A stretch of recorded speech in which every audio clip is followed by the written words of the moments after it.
नमस्ते छात्रों, आज हम 5वीं कक्षा का 15वां पाठ जिसका नाम है ज्ञानी यह सीखने वाले हैं। ईश्वर ने मनुष्य की रचना की थी, तब जीवन जीने के लिए कई चीजों का दान किया था।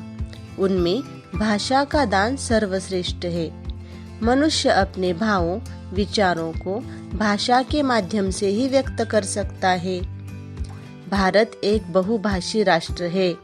यहाँ पर कई भाषाएं बोली जाती हैं। कभी कभी एक शब्द के दो भाषाओं में अलग अलग अर्थ होने के कारण मनोरंजक स्थिति बन जाती है।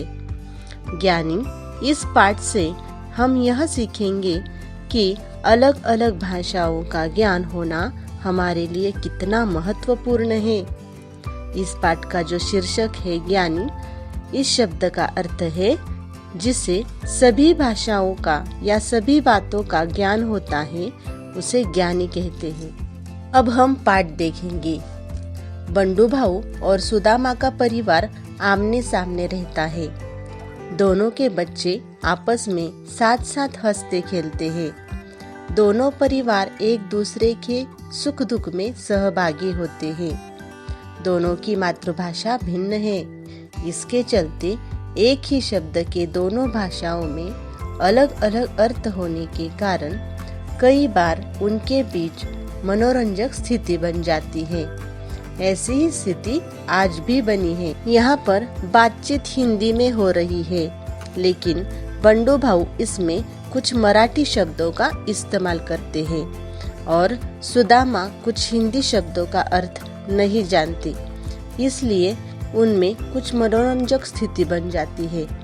अब हम देखते हैं कि उनमें क्या संवाद होता है या क्या बातचीत होती है। बंडू भाऊ कहते हैं, मना करने के बाद भी बच्चे बरसात में भीग रहे हैं, अंदर बुलाकर उन्हें शिक्षा दो।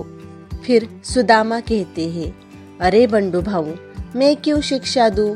शिक्षा तो उन्हें विद्यालय में मिल जाती है। यहाँ पर बरसात में भीगने वाले बच्चों को बंडू भाऊ दंडित करने के अभिप्राय से शिक्षा शब्द का उपयोग करते हैं, लेकिन सुदामा उसका अर्थ पढ़ाई लिखाई लेते हैं। बंडू भाऊ कहते हैं, तो क्या बच्चे ऐसे ही भीगते रहेंगे? सुदामा ने कहा, बच्चे तो बंदर होते हैं, इसलिए खेलते ही रहेंगे। बंडू भाऊ ने कहा, लेकिन जब आसपास कहीं समुद्र नहीं है तो बच्चे बंदर पर कैसे जाएंगे?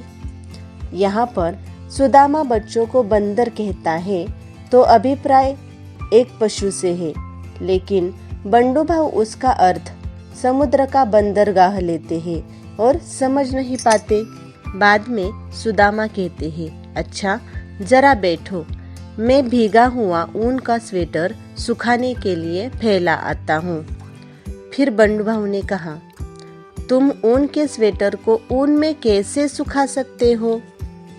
यहाँ पर सुदामा भीगा हुआ ऊन का स्वेटर सुखाने की बात करता है तो बंडू भाऊ ऊन का अर्थ धूप लेते हैं।